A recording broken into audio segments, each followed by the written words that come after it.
Estamos, Dayana. Tenemos en línea al doctor Federico Storani. Primero lo vamos a saludar. Buen día, Freddy. ¿Cómo estás? Carlos te habla, estoy con Raúl Varela en el piso. ¿Qué tal? Buenos días a ambos. ¿Cómo están ustedes? ¿Qué tal? Bien, bien. Nosotros te pedimos la comunicación por una declaración que hiciste ayer a partir de algunas exabruptas barbaridades, a esta altura de partido, amenazas casi del presidente de la República. Pero antes me voy a tomar una licencia, que me la tomé recién de casualidad, cayó. Hablamos con el diputado Moro hace un rato, y no podía omitir que hace 2 días fue cumpleaños de un mártir de la democracia, de los derechos humanos, de la lucha por los derechos de los trabajadores, como fue Sergio Caracachov, a quien vos conociste siendo muy jovencito y a quien encima tuviste que despedir cuando fue masacrado. Hacenos una reflexión sobre él, contándole un poco a los más jóvenes quién fue, y después vamos a lo que te pedimos hoy. ¿Podés? Sí, cómo no, con todo gusto. Bueno, Sergio Caracachov, en mi caso personal y el de muchos otros, nos toca muy de cerca porque lideraba el sector en el cual yo militaba desde muy joven, que se llamaba Movimiento Radical en Lucha. Además, conformábamos parte de la Junta Coordinadora Nacional de la Juventud Radical. Justamente yo estaba en una reunión de la Junta Coordinadora Nacional de la Juventud, en una clandestinidad en ese momento por la dictadura militar, en Santa Fe, cuando recibo la noticia de que a Sergio Caracachov lo habían secuestrado, junto con Domingo Teruggi, que era su socio en el estudio jurídico. Y como ustedes bien resumían, ambos se dedicaban a la defensa de trabajadores, fundamentalmente de la zona de Berisso y de Ensenada, y también a detenidos y perseguidos por políticos. Su militancia era muy, muy comprometida, además de haber sido un importante y destacado dirigente estudiantil en su momento, y una persona con una extraordinaria formación, docente y también periodista. A los 2 días apareció muerto aquí cerca de Punta Lara, asesinado por la dictadura militar, y luego las investigaciones determinaron que había sido un grupo de tareas que cortó en su momento en pleno centro de La Plata, se los secuestraron, los llevaron y los asesinaron de manera muy brutal. Desde entonces pasó a ser un mártir que nosotros siempre recordamos, e incluso yo presido una fundación que lleva su nombre, que es la Fundación para Estudios Nacionales Sergio Caracachov. El año pasado hicimos un acto importante aquí en La Plata, en la universidad, porque vinieron sus hijas, que en este momento viven en Europa. Después de ese momento, sus hijas y su mamá se exilaron también, porque también estaban perseguidos, y la historia se ha ido conformando con recuerdos, con homenajes, pero también con el presente muy vivo del ejemplo de Sergio Caracachov, que constituye uno de los mártires de nuestra lucha desde las filas del radicalismo en contra de la dictadura militar y en favor por los derechos humanos. Muy bien. Vamos a los episodios que pareciera ser una escalada, Freddy, ¿no? Desde la presidencia de la República. Tenés todo el tiempo que quieras para desarrollarlo. Sí, es un nivel de brutalidad que es esperable, porque yo creo que corresponde a un estilo, ¿no? Y que forma parte de una estrategia. Todos sabemos que en el mundo, generalmente en este momento, está imperando una derecha global que tiene una expresión muy, muy violenta, empezando, por ejemplo, por el propio Donald Trump en Estados Unidos.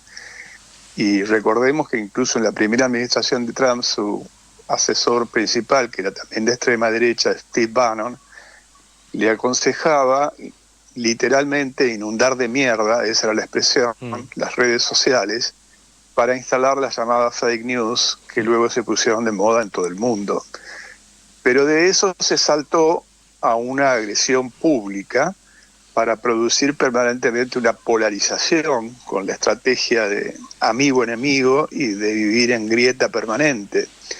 Esa polarización es una estrategia, entre otras cosas, para que se preste atención a la brutalidad de un lenguaje extremadamente violento y de odio, mientras pasan cuestiones muy, muy graves, como por ejemplo un ajuste que no soportó ninguna casta, sino que lo pagan los sectores de ingresos fijos, muy en particular los jubilados, como por ejemplo que seguimos con un decreto de necesidad de urgencia, el 7023, que es abiertamente inconstitucional y que en la práctica sustituye a la Constitución en muchos aspectos, como por ejemplo la utilización del veto sistemático, entre otras cosas, para impedir que se recompongan los saberes jubilatorios o el financiamiento de las universidades, o por ejemplo la falta absoluta de la inversión en obras públicas, del mantenimiento de rutas que se convierten en trampas mortales, o el desmanejo para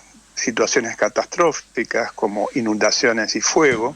Lo acabamos de ver con la situación de Bahía Blanca, y así podría citar una cantidad muy, muy importante. Entonces, en los aspectos tanto económicos, sociales como institucionales, este es un gobierno extremadamente dañino para los intereses del país, con cero de sensibilidad social, que no tiene nada de nuevo, porque es una reedición de los proyectos ya fracasados de Martínez de Oz, de Menem Cavallo, del propio Macri. La única diferencia que tiene es que en esta oportunidad se hace de shock, de manera brutal y de manera inhumana.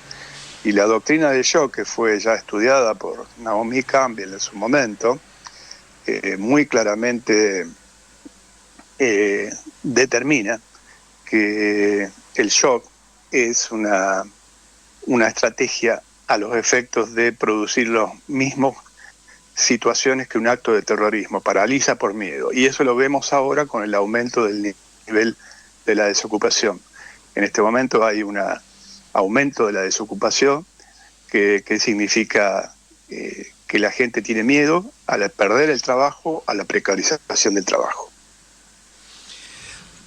A todo esto, Federico, digo yo, vos has visto tanto y has ocupado lugares absolutamente expectables y centrales en la discusión política de los últimos mínimo 40 años. Pero yo no recuerdo, salvo algún general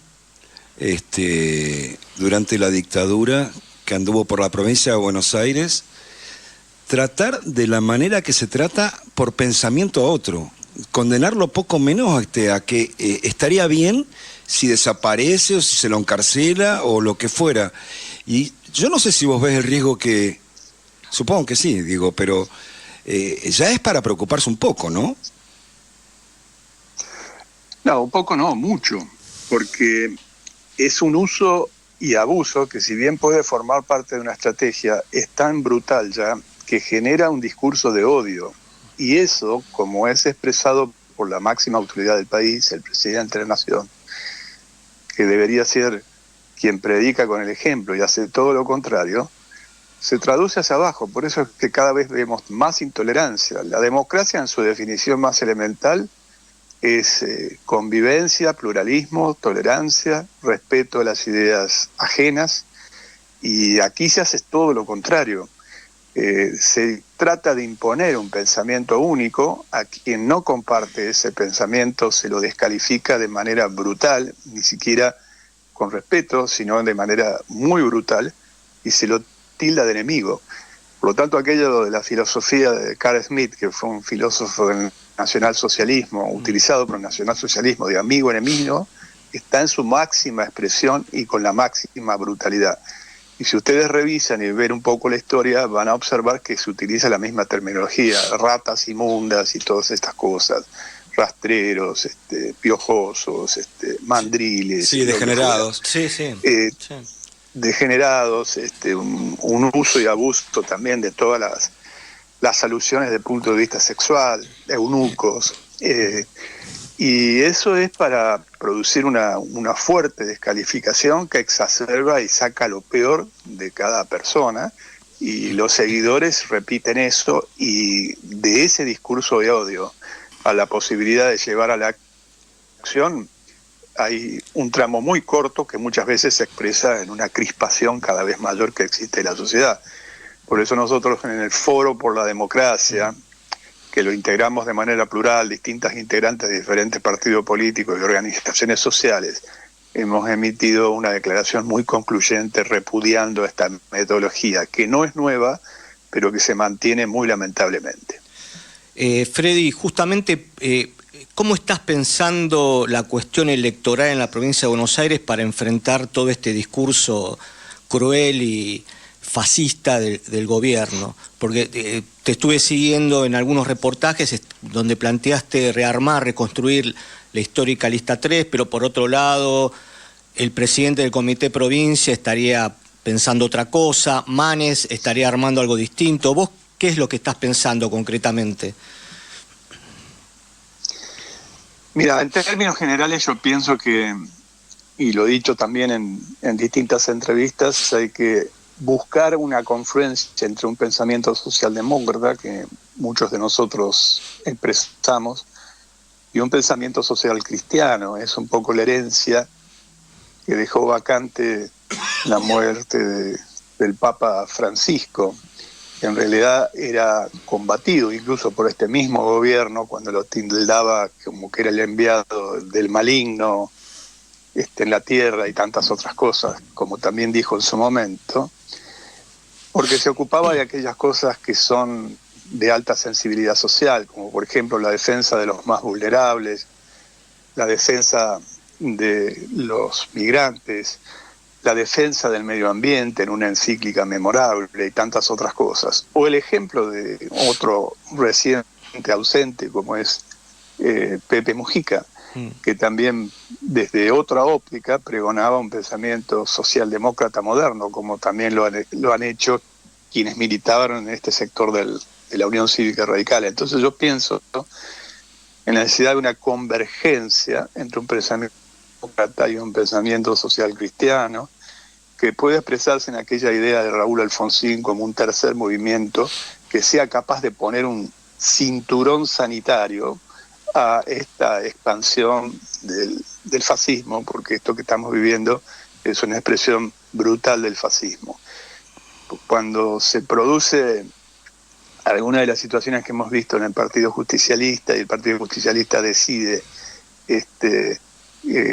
confluir con su unidad y competir en las próximas elecciones, esa posibilidad en este momento, al menos por el momento, queda frustrada, y nosotros entonces planteamos la necesidad de recuperar una identidad, la identidad con la lista 3, para competir sin ningún tipo de duda y sin ningún tipo de confusión.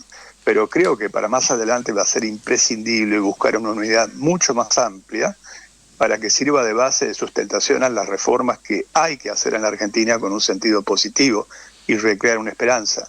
No va a haber otro camino que ese, porque el partido autoritario conservador ya está conformado en todas sus variantes y lo constituye claramente los libertarios, con Milei a la cabeza, pero también el PRO, que ha sido total y absolutamente absorbido. El PRO ha sido total y absolutamente absorbido y solamente está peleando por algunas migajas que le den en esta repartija de las próximas elecciones. Federico, vos sos docente universitario y recién acabas de hablar de la inexorable necesidad en algún punto, momento, de reunir a lo que se llama campo nacional y popular y democrático. Pero te quería llevar a algo. Vos y hablas de las acciones legislativas o reformas que van a ser necesarias. Hay una cantidad de temas que son novedosos, pero que también están en lo que estuviste hablando hoy, que por ejemplo tiene que ver con recuperar algo parecido a una convivencia, que vaya haciendo, que vaya avanzando en niveles justamente de convivencia, de aceptación, de tolerancia y demás. Hoy temprano, no sé por qué motivo, me acordaba del voto de Maqueda cuando fue el 2x1 en 2017. Vos vas a ver a dónde te llevo, vos sos abogado. Maqueda, cuando vota en contra de eso, es el primero que señala el riesgo de poner en crisis el Pacto Democrático del 83. Y vos acabas de hablar de acciones positivas. Raúl Alfonsín hablaba en su momento de discriminación positiva, fue reemplazado el concepto. ¿Cómo ¿Cómo imaginamos recomponer esto después de semejante destrozo en la primaria, en la secundaria, en el mundo del trabajo, en las asociaciones profesionales, en la prensa? ¿Cómo estás pensando eso? ¿Cómo se reeduca todo esto? La palabra no me gusta, pero ¿cómo se reeduca todo esto? Bueno, mira, creo que hay que recoger el guante que tira la extrema derecha, que es un neofascismo posmoderno, digamos,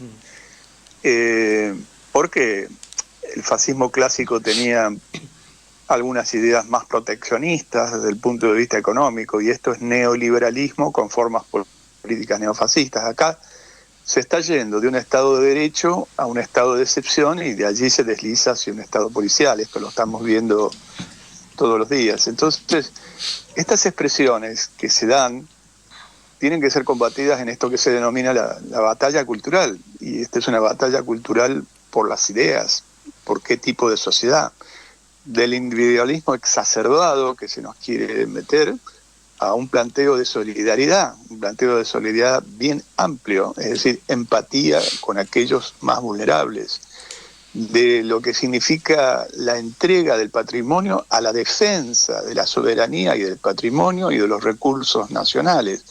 Estoy hablando de cosas muy gruesas.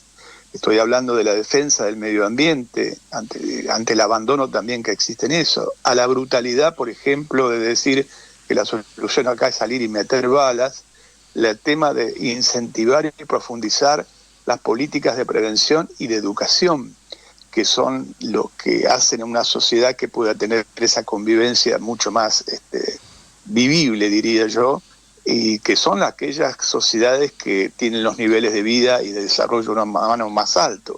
Noruega, por ejemplo, tantas otras que generalmente se señalan, donde la participación del Estado es sumamente alta, incluso en las empresas mixtas que existen, y tienen el nivel de desarrollo humano más elevado.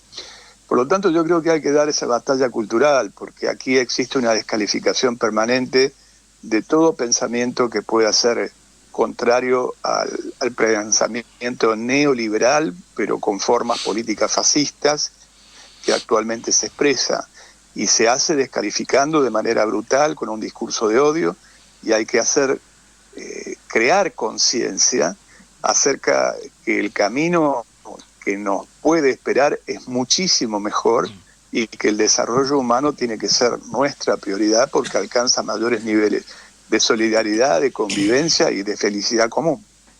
Federico, para terminar, vos sabés que hoy Raúl es mucho más chico que yo, con lo cual es más chico que vos también.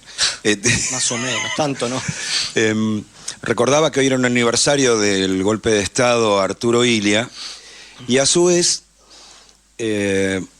yo recordaba que el 3 de julio se va a conmemorar otro aniversario de la muerte de Irigoyen, justo cuando al gobierno, por el decreto 345, creo que fue, se le ocurrió disolver el irigoyeniano.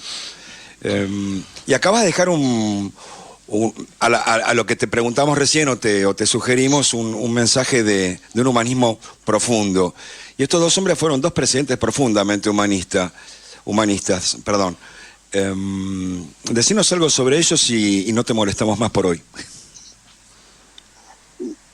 No, primero no es ninguna molestia, al contrario, me parece muy bien poder reflexionar juntos, y es parte de la batalla cultural que tenemos que ya comenzar a dar o seguir dando. De Arturo Illia lo conocí mucho personalmente. Yo era muy, muy joven, pero tuve el honor de ser chofer muchas veces en sus giras interminables, y era una persona de una extraordinaria humildad, austeridad, pero un profundo conocimiento. Y en realidad, cuando se le decidió dar el golpe, se le dio el golpe por las virtudes que Illia había tenido, como la anulación de los contratos petroleros, como la ley de medicamentos que impedía que los laboratorios extranjeros siguieran haciendo negocio con la salud del pueblo argentino, al promover laboratorios propios, una independencia en esa materia, por haber conquistado la Resolución 2065 para restituir nuestra soberanía en las Islas Malvinas como una cuestión de integridad territorial y que es un tema colonial. Por todas esas cosas, por negarse en su momento también, como se lo exigía la primera potencia del mundo, a enviar tropas a Santo Domingo ante una intervención armada que se producía por aquella época. Por todas esas virtudes es que se lo derrocó, no por los efectos que cualquier gobierno pudo haber tenido. También por el hecho de haber sido un gobierno que tuvo el presupuesto más alto en materia de educación y con un desarrollo cultural muy, pero muy importante. Y con respecto a Hipólito Yrigoyen, es exactamente lo contrario de lo que dice Milei, esto es parte también de la batalla cultural. Yrigoyen en realidad fue el primer demócrata, después de muchas revoluciones, mucho esfuerzo, mucho sacrificio, también corrió sangre en esas revoluciones para conquistar la ley Sáenz Peña, que permitió que en el año 1916 se votara por primera vez con el voto universal, que posteriormente se perfecciona con la incorporación del voto femenino. Pero lejos de ser el primer populista, es el primer demócrata. Pero lo que ocurre es que en esta batalla cultural se quiere retroceder a una Argentina de fines del siglo XIX, donde el trabajo infantil era moneda corriente, donde la explotación era moneda corriente, donde la entrega del patrimonio era moneda corriente, era el proyecto conservador. En realidad esto no tiene nada de nuevo. Se presenta como nuevo, pero son las reediciones de los viejos proyectos conservadores, solo que se hace, como dije antes, de manera brutal, de manera de shock.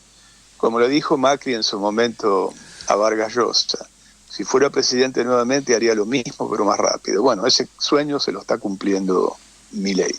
Lo mismo, pero más rápido. Un ajuste brutal, inhumano, que recae sobre los sectores más desprotegidos y que enajena nuestras esperanzas y nuestro patrimonio. Freddy, para terminar, ¿cómo va la novela?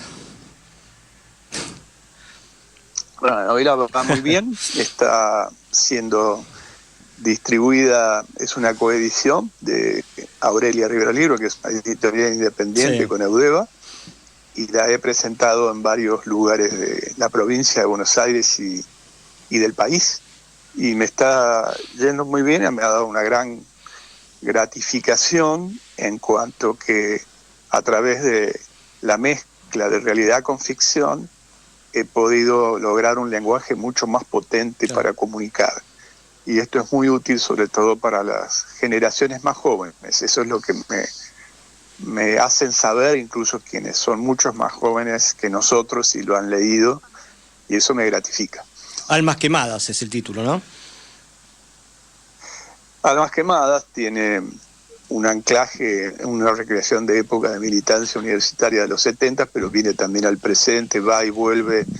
Hay, por supuesto, como toda novela, una trama, historias de amor en sus formas más amplias, amor de pareja, amor solidario, amor fraterno y amor por la causa que uno abraza, que uno quiere.